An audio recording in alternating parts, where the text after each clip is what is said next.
أعوذ بالله من الشيطان الرجيم. بسم الله الرحمن الرحيم. الحمد لله رب العالمين، والعاقبة للمتقين، ولا عدوان إلا على الظالمين، والصلاة والسلام على أشرف المرسلين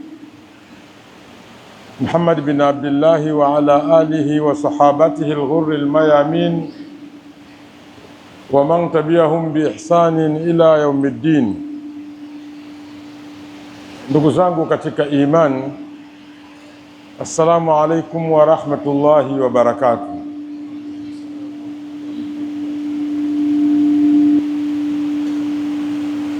Jambo kubwa ambalo limetukusanya sisi hapa kama ilivyozungumzwa ni nia ya itikafu. Itikafu ina maana yake na ina adabu zake, na ilikuwa ni fursa nzuri kwa pamoja tushiriki ibada hii na tuendelee kujifunza namna iliyokuwa nzuri ya kutekeleza ibada ya itikafu katika nyakati nyingine zozote zile.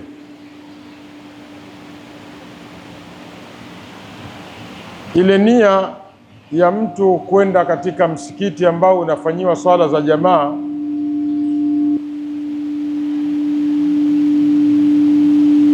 ama za Ijumaa,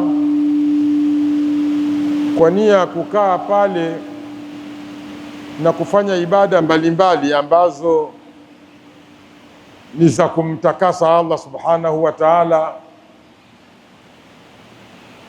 za kumtukuza Allah subhanahu wa ta'ala,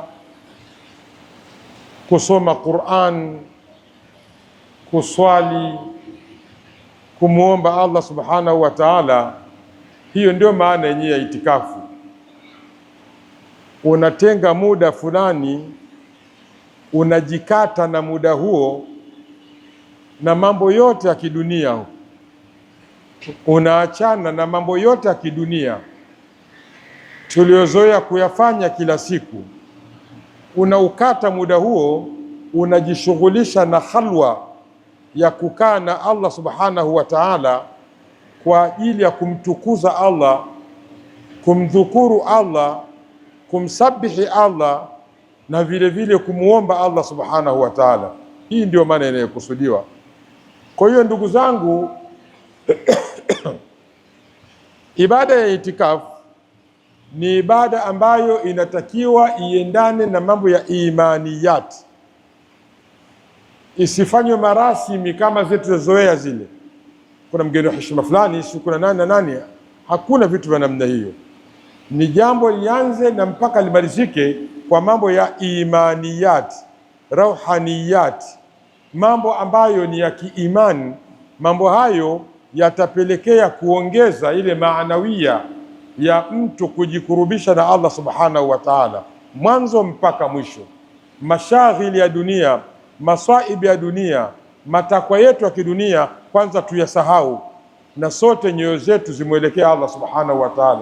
Hiyo ndio itikafu inatakiwa iwe katika sura za namna hiyo. Kwa hiyo ndugu zangu katika imani, tusidhanie kwamba si kuna mambo gani makubwa ya kufanywa. Hakuna mambo makubwa. Jambo la kufanya ni mtu kujikita na kuhakikisha anautumia muda wake vizuri katika muda aliotenga kukaa khalwa, ili afanye yale ya Mwenyezi Mungu, mambo ambayo yatazidisha imani yake, yatapaiza imani yake, yatamkurubisha na Allah subhanahu wa ta'ala, yatatengeneza khalwa ya yeye kuwa na khalwa, kujitenga na Allah, apate fursa ya kumuomba Allah subhanahu wa ta'ala wakiwa karibu zaidi. Hayo ndio mambo ya kufanywa katika itikafu. Uwe peke yako, muwe kundi na kadhalika, ni hayo. Sasa baada ya utangulizi huo, tuingie katika yale ambayo yaliyopangwa katika itikafu yetu leo, tuende nayo. Tutaanza na baadhi ya mada za kiimani. Tutakuwa na mada mazungumzo kidogo ya kiimani, imaniyat, mambo ambayo tunatarajia kwa mazungumzo hayo yataongeza ile ufahamu jinsi gani ya mtu anaweza akatakarab kwa Mwenyezi Mungu kwa kuwa na sifa gani na awe vipi. Tutaanza na mazungumzo hayo, yazungumzwe hayo, na baada ya mazungumzo hayo kama ilivyosemwa, itafikia vipindi vya kupumzika kidogo, watu wapumzike kidogo, ili baadaye watu wapate nguvu na shati ya kusimama kupata tahajjud pamoja na kuendelea na ibada mpaka adhana ya alfajiri.